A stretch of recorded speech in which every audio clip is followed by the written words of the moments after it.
Vamos a iniciar.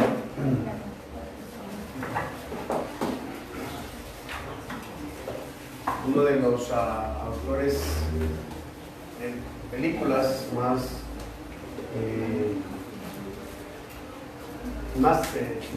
como sarcásticos es un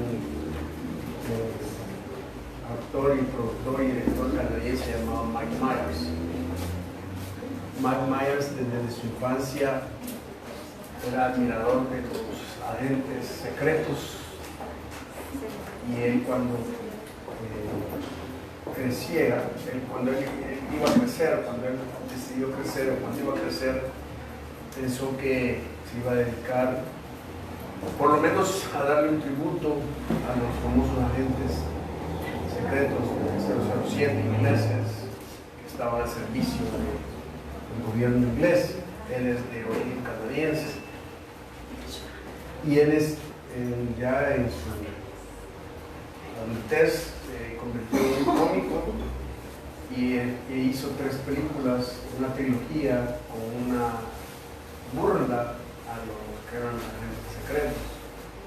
Él tenía su personaje, se llamaba Austin Powers, y Austin Powers era feo, era todo lo contrario, lo típico de un agente secreto, pero las mujeres se enamoran de él a pesar de que es una persona que no tiene mucho atractivo. Y es como una crítica que hace a todos los superagentes secretos. Es muy creativo y es muy puntual en la manera en que es sarcástico en las cosas que presenta. Una de las cosas que más me hicieron gracia de sus películas es que él tiene una especie de desviaciones del tema central para presentarnos ciertas historias alternativas que nos hacen darnos risa porque nunca nadie piensa en eso, sino que simplemente solo se piensan en lo que es el tipo de la película. Y una de las escenas de su película, cuando Austin Powers entra a la guarida del doctor malo, el doctor Evil, que es su archienemigo, él está batallando con todos sus secuaces y con toda la gente que está, el ejército que él tiene, y en una escena Austin Powers aplasta con un tractor, con una grúa grande a uno de los villanos, que son los miles de villanos que tiene el doctor. Y en el momento en que esa escena aparece y que el villano es aplastado, inmediatamente Mike Myers saca de escena todo el contexto de la que estamos viendo y de repente aparece una casita en una campiña donde está una señora con su delantal haciendo comida y de repente suena el teléfono y cuando suena el teléfono la mujer escucha y oye la noticia y se sienta y aparece un niño que es muy bonito y todo y le dice: mamá, ¿a qué hora va a venir mi papá? Y la mamá le dice: hijo, quiero que te sientes, te quiero contar algo. Tu padre acaba de morir, ha sido asesinado por un agente secreto, Austin Powers, y ese es el precio de ser un secuaz del doctor Evil. Y quitan la escena. La idea que él hace es, nadie piensa que estos secuaces de montón que mueren tienen una familia que sufre y que pierde y tienen una pérdida. Y es interesante porque entonces él pone otra perspectiva de algo que nadie se pone a pensar, nadie se puede imaginar.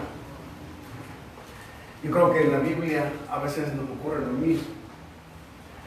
La manera en que nosotros nos acercamos a la Escritura es siempre sobre los guiones principales y sobre las ideas que ya están predeterminadas, pero nadie puede ver la perspectiva de otro ángulo, salirse de la escena principal y llegar a otra perspectiva.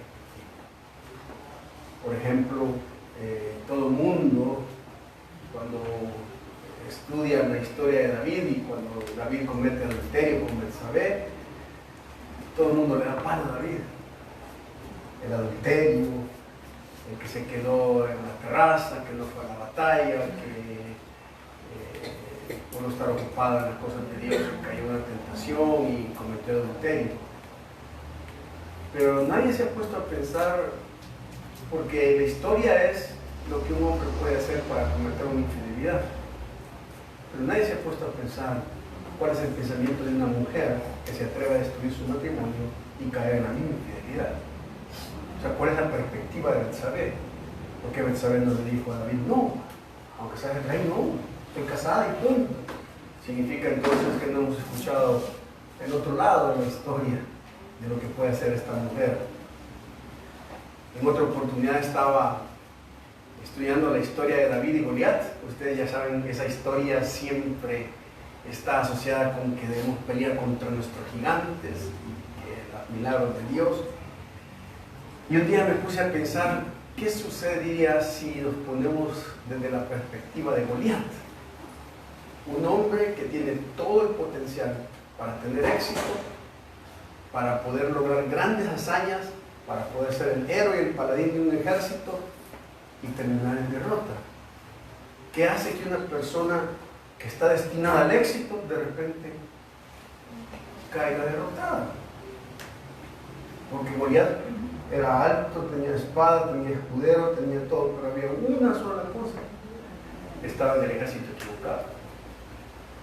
Y las personas pueden tener plata, recursos, alcurnia, dinero, todo lo que puedan tener y decir, vamos, estudios y todo, y voy para el éxito, pero está en contra de Dios.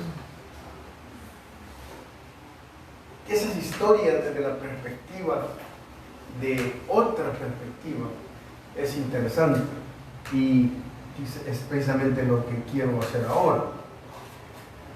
Es el otro principio que aparece en este Éxodo 14 es: pongámonos en los pies de Faraón y de los egipcios. ¿Qué creyeron ellos? ¿Qué pensaban ellos?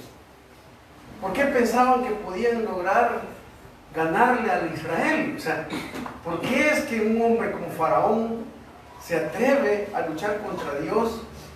¿Y por qué es que toma decisiones tan erradas y tan insensatas? Que la palabra básica dentro del texto es la palabra endurecer. Y esa palabra se puede traducir como obstinarse, como ser necio, como ser burro, ser una persona a la que se le están dando evidencias. Y él dice, no, ¿por qué es que un hombre como Faraón, siendo tan capaz, tan poderoso y tan inteligente, porque el Faraón de este Éxodo es un faraón de los más reconocidos en la historia, que habían, o sea, ustedes saben el legado que han dejado los egipcios, las pirámides, todo, o sea, era gente inteligente, era gente que conocían, había mucho conocimiento científico de parte de ellos. ¿Por qué es que un grupo de personas y un personaje tan importante termina derrotado? ¿Qué es lo que realmente le ocurre a ese grupo de egipcios que al final terminan ahogados en el mar? ¿Por qué un grupo de personas está dispuesto a seguir a un individuo que los está llevando hacia la muerte sin ni siquiera cuestionar el decir, no, yo no voy a seguir porque están siendo apoyados por Dios? Y vemos que esta persona, en su endurecimiento, no solamente le afecta a él mismo, sino que afecta a todos los que están a su alrededor. Y por él mueren muchas personas, por las decisiones que Faraón toma. Ahora, es importante entonces ver que una de las cosas que el texto nos enseña como un principio principal tiene que ver con perder la perspectiva espiritual. Es simple y sencillamente desenfocarte de lo que realmente Dios es y de lo que Dios quiere en tu vida y cómo nosotros podemos perder totalmente esa perspectiva espiritual. Al final Dios siempre hace lo que le da la gana y Él siempre tiene la última palabra. Ese es el principio del no error. Dios siempre tiene la última palabra. Ahora observe lo que dice el versículo 3 del capítulo 14 de Éxodo. Porque Faraón dirá de los hijos de Israel, encerrados están en la tierra, el desierto los ha encerrado. Versículo 4. Y yo endureceré el corazón de Faraón para que los siga, y seré glorificado en Faraón y en todo su ejército, y sabrán los egipcios que yo soy Jehová. Y ellos lo hicieron así. Versículo 5. Y fue dado aviso al rey de Egipto que el pueblo huía, y el corazón de Faraón y de sus siervos se volvió contra el pueblo, y dijeron, ¿cómo es hecho ¿Cómo hemos hecho esto de haber dejado ir a Israel para que no nos sirva? Y venció su carro y tomó consigo su pueblo. Y tomó 600 carros escogidos y todos los carros de Egipto y los capitanes sobre ellos. Y endureció Jehová el corazón de Faraón, rey de Egipto. Y él siguió a los hijos de Israel, pero los hijos de Israel habían salido con mano poderosa. Siguiéndolos pues los egipcios con toda la caballería y carros de Faraón, su gente de caballo y todo su ejército, los alcanzaron acampados junto al mar, al lado de Pi Hahirot, delante de Baal-Zephón. Y cuando Faraón se hubo acercado, los hijos de Israel alzaron sus ojos. Luego el versículo 17 dice: he aquí yo endureceré el corazón de los egipcios para que los sigan, y yo me glorificaré en Faraón y en todo su ejército y en sus carros y en su caballería. Y sabrán los egipcios que yo soy Jehová, cuando me glorifique en Faraón, en sus carros y en su gente a caballo. Luego dice el versículo 23: y siguiendo los egipcios entraron tras ellos hasta la mitad del mar, toda la caballería de Faraón, sus carros y su gente de a caballo.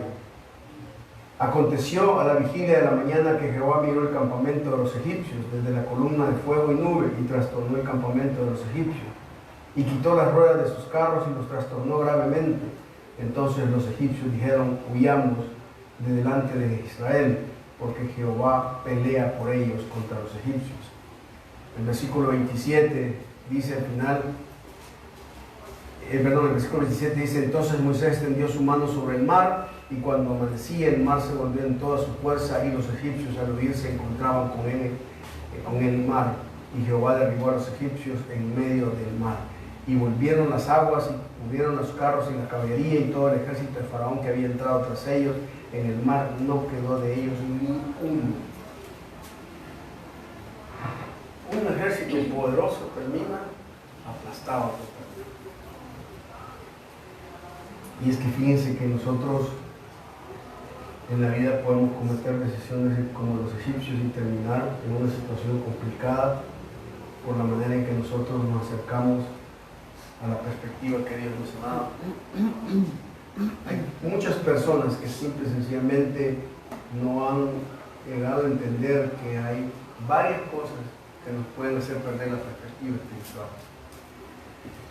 La frase es: hay tres evidencias de alguien que simplemente ha perdido su perspectiva espiritual, de alguien que está siguiendo otros principios. La primera frase aparece en el versículo 3. Tiene que ver con lo que creemos. La primera área donde nosotros entramos en conflicto, perder la perspectiva espiritual, tiene que ver con nuestras creencias. Es un nivel de creencia. Lo que llegamos a creer es lo que nos hace decidir, y lo que nos hace decidir es lo que nos obliga a hacer. Y muchas veces comienza en lo que estamos pensando. Ahora, esta creencia de Faraón está asociada con sus palabras, con su discurso. Esto tiene que ver con lo que decimos. En lo que decimos nos puede llevar a una decisión incorrecta. Miren lo que dice el pasaje en el versículo 3. Porque Faraón dirá de los hijos de Israel: encerrados están en la tierra, el desierto los ha encerrado. Observe, esa palabra de Faraón es la que está en juego aquí. Cuando escucharon todos que Faraón dijo eso, Faraón lo dice en autoridad. Y Faraón, como era autoridad para los demás, pensó que su palabra era autoridad para él también. Y él dice: Dios lo está viendo, y Dios escucha lo que está diciendo, y dice: Faraón va a decir eso. Nos hemos encerrado, y ahora es tiempo de que nosotros lo alcancemos. Ahora, esa voz de autoridad era su propia voz. Y oigan esto: cuando mi creencia, la voz que da autoridad a mi creencia es en mi propia voz, entonces voy a tener serios problemas con mi perspectiva espiritual. Porque aunque yo sea muy sabio, muy inteligente y muy ducho en las cosas que hago, y yo digo, yo lo puedo hacer, si mi voz es mi autoridad, de mi creencia, entonces tengo un grave problema, porque mi autoridad es mala.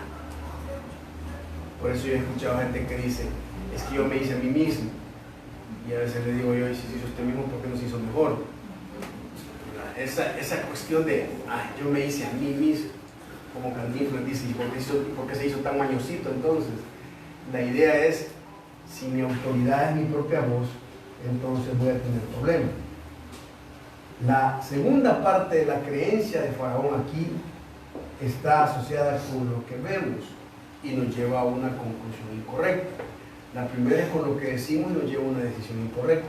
La segunda es con lo que vemos y nos lleva a una conclusión incorrecta. Faraón dice, están encerrados. Es cierto que están encerrados, pero humanamente hablando. ¿Por qué no están encerrados? Porque Dios está con ellos. Y yo voy a concluir y decir, no, es cierto, están encerrados. Entonces, ¿por qué? Porque lo que veo, la lógica y lo palpable, dice, ellos no tienen. Ahora, ¿qué es lo que realmente ocurre? Realmente lo que está ocurriendo es que el desierto los ha encerrado, pero en pocas palabras, su perspectiva era de victoria. Y no solamente era de victoria, sino que la de Israel era de derrota. La idea es, yo tengo el control, ahora ellos no pueden moverse, yo sí me puedo mover y los puedo destruir. A la conclusión a la que él llega es que sus palabras son correctas y que su autoridad es la correcta, que él tiene más poder que Israel para alcanzarlos y para derrotarlos. ¿Por qué? Porque están encerrados. Esta perspectiva genera en Faraón una conclusión incorrecta. Israel puede estar físicamente encerrado, pero no espiritualmente, porque Dios no los ve así. Al contrario, ve a Faraón como un derrotado y a los de Israel como triunfadores, porque él va a actuar abriéndoles el mar a los israelitas. Van a estar libres de la autosuficiencia de Faraón. En tercer lugar, su creencia está asociada con lo que hacemos y nos lleva a una acción incorrecta. Con lo que decimos, con lo que creemos y con lo que hacemos. Cada uno de ellos lleva una decisión incorrecta, a una conclusión incorrecta y a una acción incorrecta. Observe que dice ahí que el faraón hará un cambio de planes en su vida. Él en el versículo 5 dice, ¿por qué hemos hecho esto de haber dejado ir a Israel para que no nos sirva? Faraón se había quedado tranquilito y calmado con las plagas. Ya la última plaga que le había matado a sus primogénitos lo había diezmado y lo había dicho, ok, vaya que se vaya. Pero ¿por qué un individuo que ha visto las obras y las evidencias de Dios en sus propias vidas y ha sentido el poder y la fuerza de Dios en sus vidas, de repente cambia de actitud? Él dice, no hombre, ¿y qué me pasó? Me bloqueé, me tonteé, ¿por qué dejé ir a los israelitas? Y alguien le pudo haber dicho, porque si no, te hubiera acabado Egipto Dios. Se le olvidó, rápido. Se le olvidó toda la destrucción que Dios había hecho en Egipto y que había hecho tantas cosas. Pero el hombre dice, ¿y por qué? Si Israel es nuestra fuente de financiamiento económico en Egipto, ¿por qué los dejé ir? ¿Por qué tomé esa decisión tan torpe? ¿Por qué los dejo ir? Y Dios le hubiera dicho, porque si no te hubiera acabado. Entonces, ¿qué es lo que hace? Cambia de actitud y hace una acción incorrecta. ¿Cuál es la acción que hace? Bueno, él dice, señores, vamos a alcanzarlos y los traemos de regreso. ¿Por qué? Porque Israel es mi esclavo y lo tengo que tener aquí. Y se le olvidó que ya no eran esclavos. Rápidamente se olvidaron. Así de fácil nos olvidamos de las advertencias de Dios y cambiamos nuestra dirección inmediatamente. Cuando yo pierdo la perspectiva de mi perspectiva espiritual está asociado con mis creencias. Las creencias me llevan a decisiones.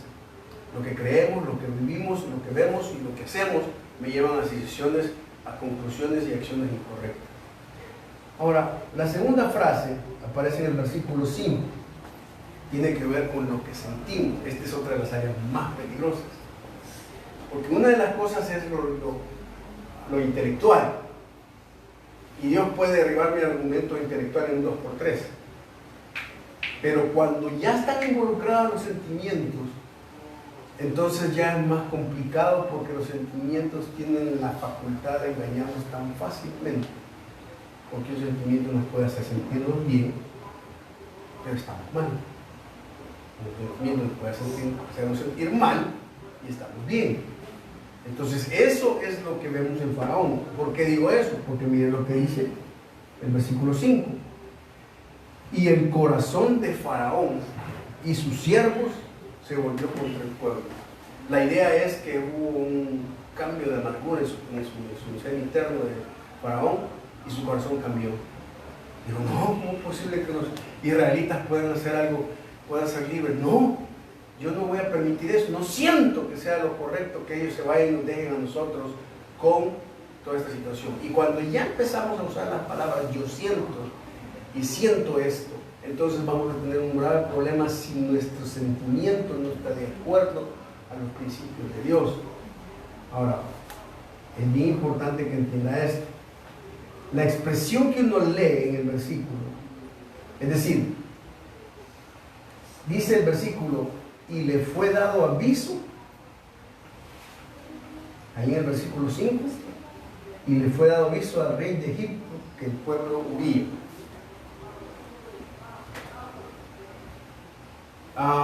Yo siempre me he puesto a pensar quién fue el que le fue a decir.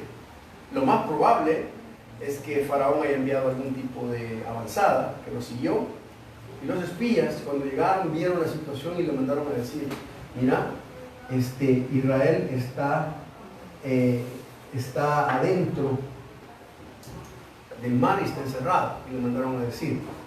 Ahora, ¿cuáles son las cosas que lo llevaron a experimentar un sentimiento incorrecto? ¿Por qué es que su sentimiento de que Israel debía volver y ese odio que sentía porque se habían ido, qué parámetros tienes para evaluar un sentimiento incorrecto en la vida de Faraón? La primera tiene que ver con que él se confundió. Bueno, hay 3 confusiones de Faraón aquí. Y la mayoría de veces nuestros sentimientos tienen que ver con confusiones. La primera confusión es que el Faraón confundió información con revelación. Cuando llegó la nota de los espías, mira, ahorita estamos bien aquí porque Israel está atrapado y es el mejor momento para que puedas actuar. Esa es información. Ahora, mire, la información puede ser valedera, porque los egipcios no le están mintiendo a Faraón, están diciendo lo que están viendo. Están encerrados. Entonces él recibe esa información. Y como recibe esa información, él dice, ok, la información que me dan es para que yo pueda actuar. Pero el problema es que nosotros no actuamos a través de información. Nosotros actuamos por medio de la revelación. Porque la información procede del ser humano, pero la revelación procede de Dios. Lo importante para él no es el informe que le daban a la gente, sino lo que Dios le podía haber dicho a Faraón. Y lo más importante para nosotros no es lo que las personas nos digan, o avalen lo que estamos haciendo en nuestro sentimiento, o que estemos bien con la gente que está a nuestro alrededor y que la gente nos esté dando el aval para lo que estamos haciendo. La idea es si realmente nosotros estamos pidiéndole a Dios que nos dé la idea de lo que estamos haciendo. El problema es que muchas veces nuestras emociones y nuestros sentimientos están basados simple y sencillamente en la información que recibo, en lo bueno que me siento, en lo alegre que es esto, en lo bonito que siento. Pero no nos atrevemos a decirle a Dios, Señor, realmente esto es lo que es. Y muchas veces lo hacemos. Y Dios nos dice todo lo contrario y seguimos haciendo. Ahora, observen otra cosa. Aquí quisiera referirme, en asunto de información con la revelación, quisiera referirme a 3 cosas que nos hacen a nosotros confundir la información con la revelación. Hay 3 palabritas y quiero que no se me pierdan esto. Hay una diferencia entre realidad, idealidad y verdad. ¿Me capta eso? Realidad, idealidad y verdad. La realidad es la percepción que yo tengo de los datos y de los hechos que tengo a mi alrededor. Esa realidad puede ser valedera, puede ser real, o sea, es una realidad palpable a la que yo me someto. Faraón dice, están encerrados, eso es real, ¿sí? Le mandan la información y dice, es real, están encerrados, están vulnerables, es el mejor momento para actuar.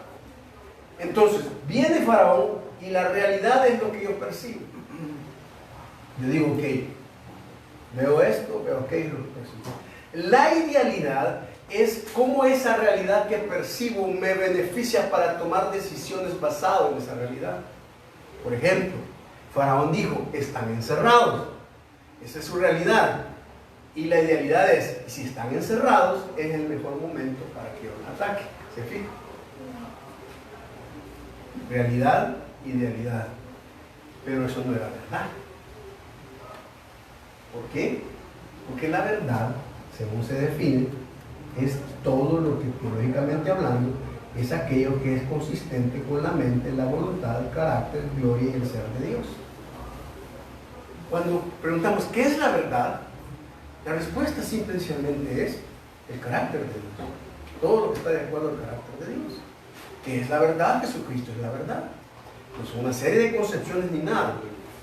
En la Biblia, a nosotros, miren, esto es verdad no porque el libro sea verdad, sino porque lo que declara el Dios de este libro es lo que está diciendo. Nosotros no decimos mentir. Los 10 mandamientos donde dice que no debemos desear la mujer del prójimo, no empezó a ponerse en práctica porque apareció en la Biblia. El que no hagamos eso no es porque aparece en la Biblia. No lo hacemos porque eso está en contra del carácter de Dios, y Dios era antes de la Biblia, solo que ahora lo sabemos porque está escrito. Mentir no tiene nada que ver con lo que el escrito aquí, que diga la Biblia dice no mentir. Sí, lo dice, pero mentir era pecado aún antes de que la Biblia estuviera escrita. ¿Por qué? Porque mentir va en contra del carácter de Dios, porque Dios ¿qué es? Es verdad. ¿Sí? Discriminar a una persona, ser injusto con alguien, engañar a alguien, no es malo porque la Biblia lo dice, sino porque es malo porque va en contra del carácter de Dios. Toda acción que nosotros hacemos mala, no es mala porque la Biblia nos está diciendo que es mala. Es mala porque va en contra de la verdad, y la verdad es el carácter de Dios. Ahora, Faraón podía tener una realidad que estaba ahí, podía tener una idealidad que era favorable para tomar decisiones, pero estaba en contra de la verdad. ¿Por qué? Porque Dios les había dicho que no tocara más a Israel. ¿Y cuál es la verdad? La verdad aparece en el versículo 25. Y quitó las ruedas de sus carros y los trastornó gravemente. Entonces los egipcios dijeron, huyamos delante de Israel. ¿Por qué? Porque Jehová pelea por ellos contra los egipcios. Hasta ahí se dan cuenta cuál es la verdad. Porque cuando Faraón dice,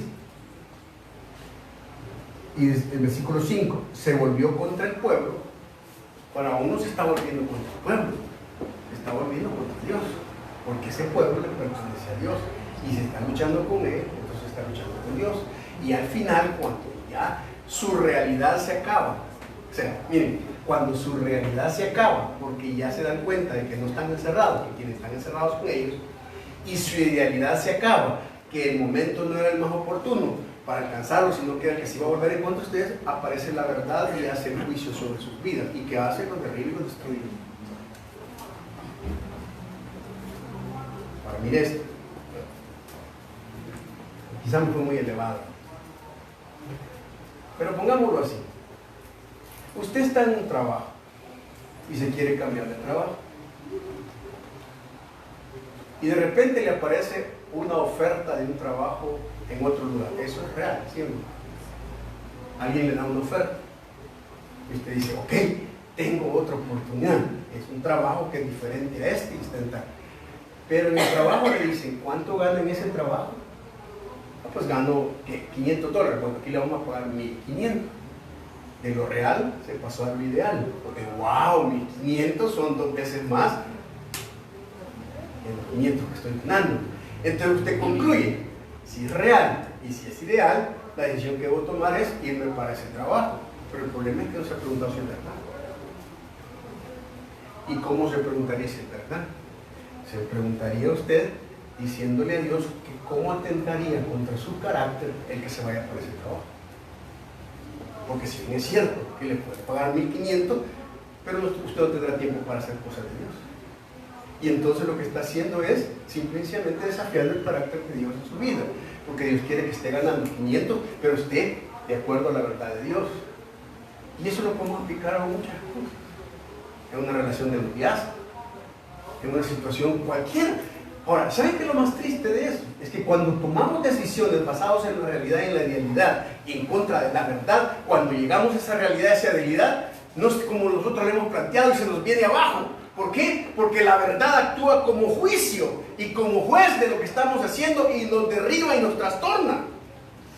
Porque estar en contra de la verdad de Dios es estar en contra de lo peor que puede existir.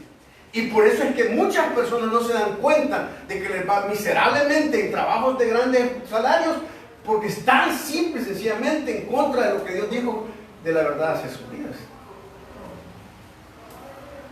Alguien puede decir que lo real es que le den una visa para los Estados Unidos y lo ideal es que le den ya una visa para trabajar. Pero ¿quién le garantiza que es verdad que se vaya para Estados Unidos? Si eso va a dejar abandonado a su familia, va a dejar tirado a su esposo, a sus hijos, va a perder el vínculo con ellos en su casa. ¿Quién dice que es la verdad? ¿Por qué no antes de pedir visa no le decimos a Dios, Señor, ay, es que mira, si me la dan es tu voluntad y si no me la dan es tu voluntad? Y no le preguntamos, Señor, ¿es tu voluntad que vaya a pedir visa? Pues bien, ¿se ha fijado usted cómo oramos? Vamos a pedir visa y eso no le preguntamos a Dios. Lo que le oramos a Dios es, Señor, si es tu voluntad que me la den, si no es tu voluntad que no me la den. Pero la pregunta que Dios le puede hacer a uno es, pregúntame si tienes que ir a pedir visa. Porque asumimos que dentro de la voluntad de Dios está ir a pedir visa. ¿Y cuánta gente ha desgraciado su vida y yéndose a otros lugares porque simple y sencillamente fueron una realidad y una idealidad, pero no fueron una realidad de Dios? Ahora, la facultad de la verdad, mis hermanos, es que, miren, es tan puntual que la verdad siempre exhibe la mentira cuando menos lo esperamos y cuando menos lo esperamos y con creces de grandes cosas. Allá por los años 90 hubo un grupo que se llamó Milli Vanilli, dos alemanes,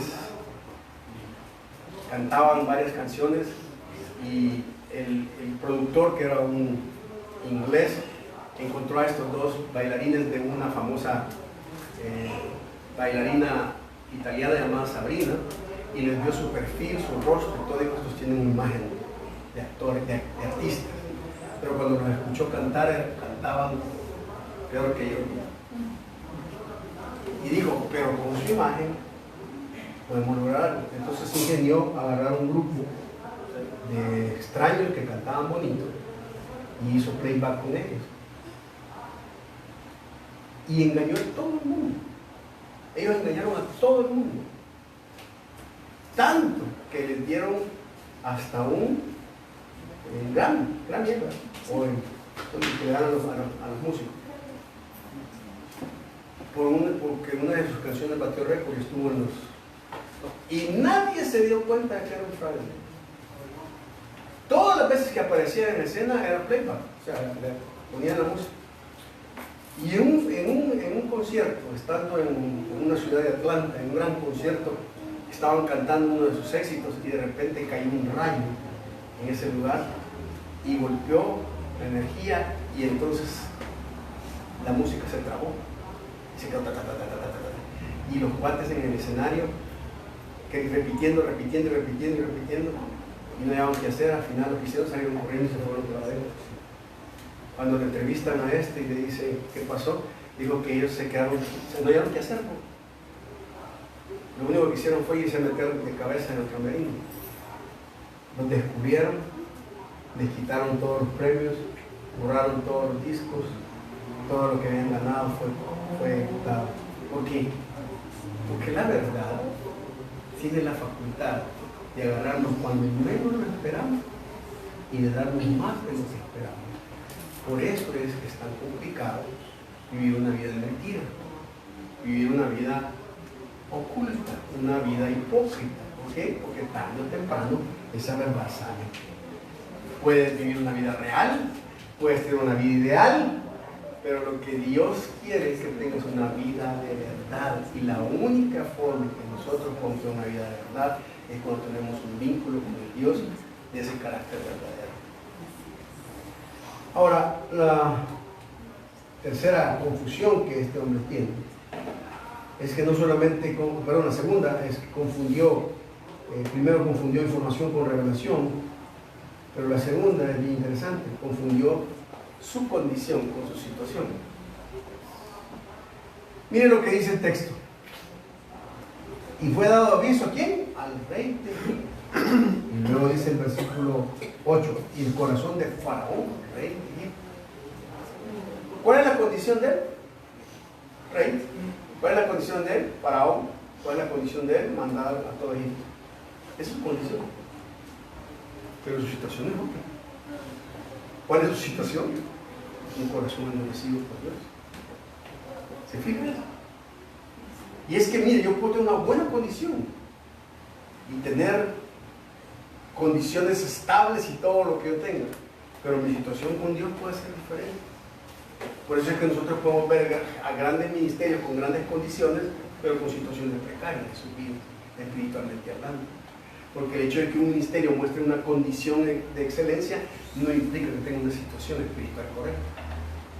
Y por eso es que él confunde eso. La tercera confusión es que él confundió la decisión con desviación. Él dice, ok, vamos a enfocarnos otra vez con Israel, y mientras más me acerco a Israel, que es mi objetivo, esa decisión me está desviando más de Dios que es mío. Pues, porque podía seguir persiguiendo a Israel y acercarse, como dice el versículo 9, versículo 9, los alcanzaron y se acercaron, se están acercando a Israel, pero eso lo que está haciendo es alejándonos de Dios.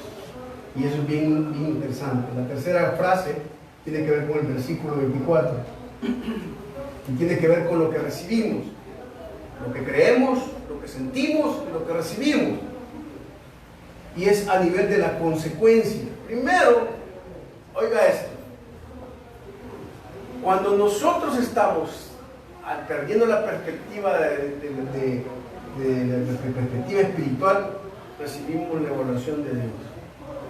Oiga lo que dice el versículo 24. Aconteció a la vigilia de la mañana que Jehová miró el campamento de los egipcios.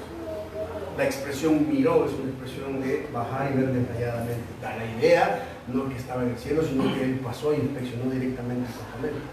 O sea, Dios está tan interesado y tan molesto con la decisión de los egipcios que él dice, tengo que bajar a ver qué es lo que están haciendo esto. Aunque Dios puede verlo todo.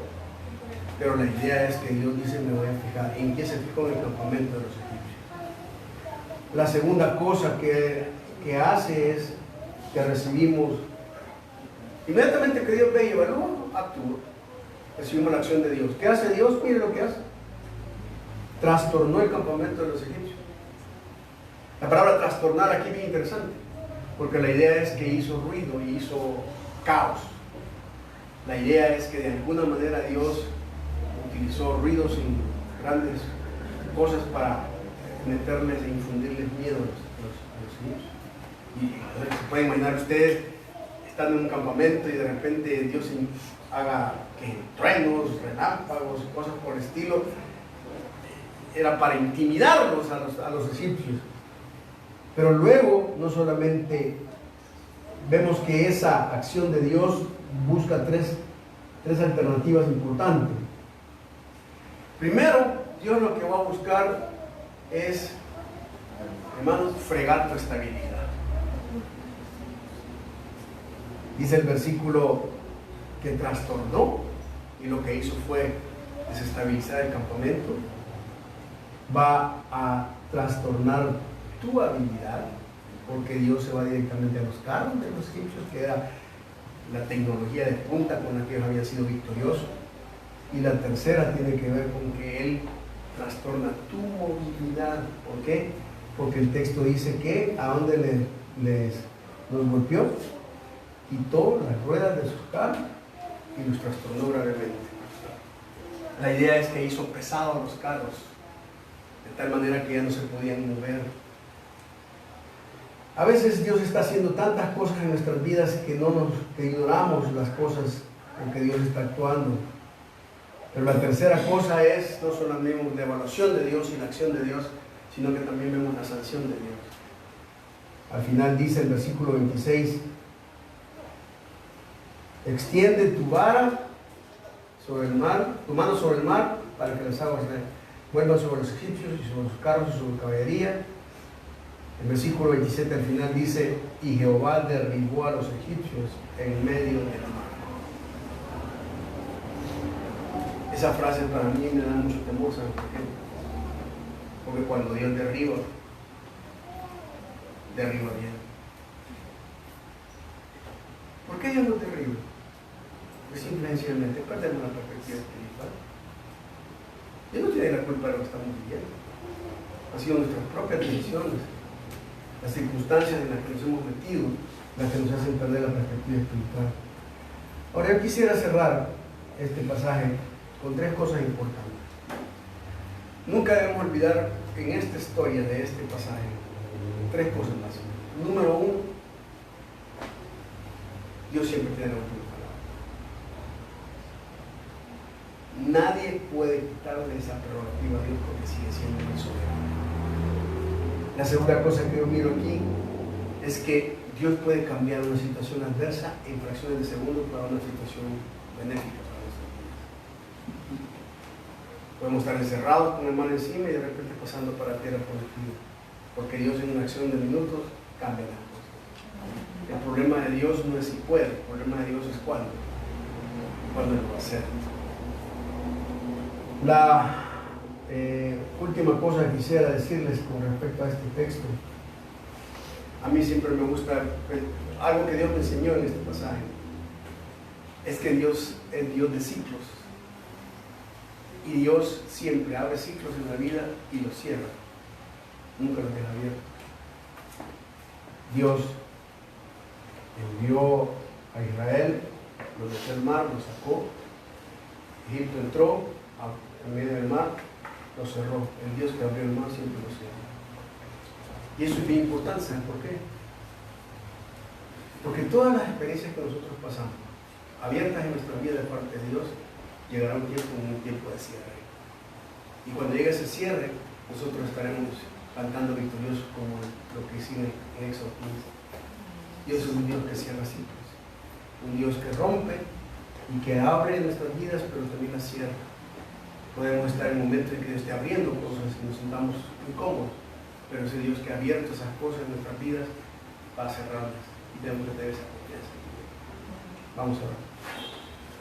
Señor, gracias te damos en esta mañana por tu palabra. Queremos pedirte que